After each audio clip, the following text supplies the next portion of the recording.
Hi, welcome to our channel Good News. Numerous economic challenges have been brought on by the coronavirus epidemic. The scarcity of semiconductor chips, which is considerably worse in China, has drawn a lot of attention. This phenomenon is frequently discussed in relation to the automotive sector, as well as the ripple effects of idle assembly lines and rising used vehicle costs. However, the chip scarcity and the problems it brought about affected a considerably larger range of geographical areas, industries, and homes throughout the world. It comes at a terrible time. As chip manufacturers and customers work to balance supply and demand, the semiconductor industry has a history of chronic imbalances. The issue was often made worse by the industry's historically fragmented structure. The two forces that collided to create the current historic imbalance are both influenced by the epidemic and are as follows. The pandemic hastened the digitalization of the global economy, resulting in supply chain disruptions brought on by economic shutdowns at the same time as an explosion in the worldwide semiconductor market. The semiconductor industry often adds capacity to fill its order books as demand rises. The difficulty that manufacturers are currently experiencing is that the epidemic has caused the slope of the demand curve to steepen, putting chip makers under pressure to hit ever higher targets. Industry officials predicted that stockpiles would be replenished by the end of this year when the crisis first started. Positive predictions for the imbalance's onset call for the middle of 2022, while more pessimistic predictions predict that it won't end until maybe early 2023. Additional capacity is not something that can be created overnight given the difficulty of fabricating semiconductors. We share the fear that the market for chips will get much tighter in the upcoming months since demand continues to exceed supply and because there aren't any significant greenfield plants coming up until late 2022. In the interim, management teams from a variety of sectors must make difficult choices about how to prioritize their production, which might have an effect on their revenue streams and profitability. In light of this, all investors should pay close attention to any new developments relating to the chip shortage. The creation process took 2 years. We must go back to 2018 to comprehend how things came to this position.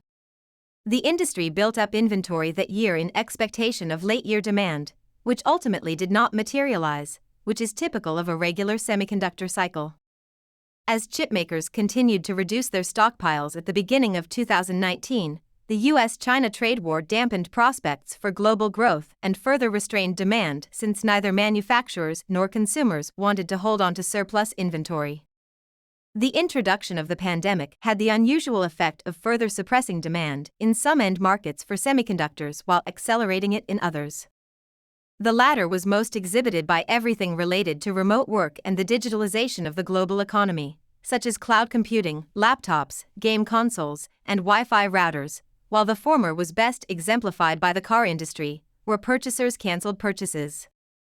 The order books of raw material suppliers and chip foundries were already filled by the time demand for vehicles and other items used outside the house started to increase. A number of peculiar disturbances along the supply chain made problems worse by further limiting capacity. The stark fact is that it took the semi-ecosystem 2 years to fall into such a deficit, and it could take almost as long to recover. Days of inventory at a distributor of semiconductors. The industry has been unable to keep up with the rapidly increasing chip demand as a result of a convergence of events, including the acceleration of global economic digitalization and the recovery of commercial activity. This time, things are different. We have come to the conclusion that the current chip imbalance won't be corrected as quickly as in previous cycles due to a confluence of circumstances. First and foremost, since a growing proportion of the world's economic activity is conducted digitally, the demand for semiconductors has reached an inflection point and, in our opinion, cannot be reversed.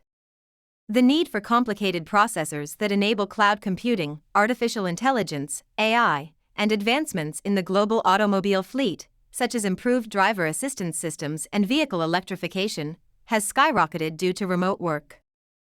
As an illustration, semiconductor content in electric vehicles may be up to 5 times more than in vehicles powered by internal combustion engines. Analog chips are also widely used in a variety of goods and applications related to the Internet of Things, the automobile sector, and other industries, IoT. We predict that the need for analog chips will only increase, placing a severe strain on this market category, which includes microcontrollers and sensors. The geopolitical landscape and the global trading climate are undergoing seismic changes, and the semiconductor sector is struggling to keep up with the increased demand. The chip supply chain is one of the most globally integrated, and as chip makers adjust to a possibly more fragmented and siloed market, the shift toward localization and government's desire to control end-to-end manufacturing will undoubtedly have far-reaching effects. Last but not least, even while end users like automobiles and IoT gadgets have received a lot of attention, some investors might not completely understand the risk presented by the ubiquity of analog chips in the equipment and tools used on manufacturing floors throughout the world. In the worst case, if an assembly line depends on a number of $4 chips and a few of them break down with no backups in store, production might cease, leading to shortages of goods that don't seem to be related to the semiconductor industry. The chip scarcity is neither a bother nor a distraction in the eyes of the investor.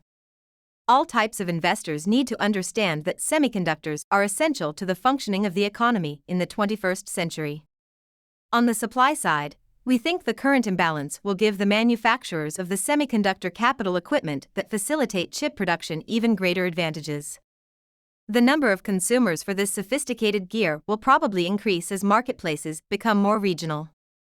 While we are aware of the short-term fluctuations in supply and demand, we think there will be an increasing need for analog chips as digitalization leads to ever-increasing semiconductor content across a wide variety of applications. Finally, we anticipate that as the globe transitions to a digital economy, the secular need for the processors, accelerators, and networking chips that drive AI and cloud computing services will continue to grow. The practice of just-in-time inventory on the side of chip purchasers has worsened the current shortage, thus management actions must be reviewed as well. Therefore, businesses that rely heavily on chips for their final goods or manufacturing processes may need to think about switching to a just-in-case stocking system. Chip makers are increasingly demanding orders to be non-cancelable in order to prevent the danger of purchasing 4 or 5 times as many chips as needed in the hopes of canceling shipments if demand does not materialize. The global economy continues to experience high-profile hardship due to the lack of semiconductors, which shows no indication of improving. Even though the nuances of industry structure and the semiconductor cycle are typically the purview of tech investors, the global economy is becoming more and more dependent on the sophisticated functionality of cloud and AI-enabling chips as well as process-oriented analog chips, so future industry developments should be of interest to everyone involved in the financial markets. Achieving expansion via innovation. Each area of the global economy is being significantly impacted by technology. We look to invest in growing businesses that are either leading this innovation or gaining from technological advancements. Thanks for watching in this video. You can add your ideas or suggestions below. Please keep following our channel and like our videos.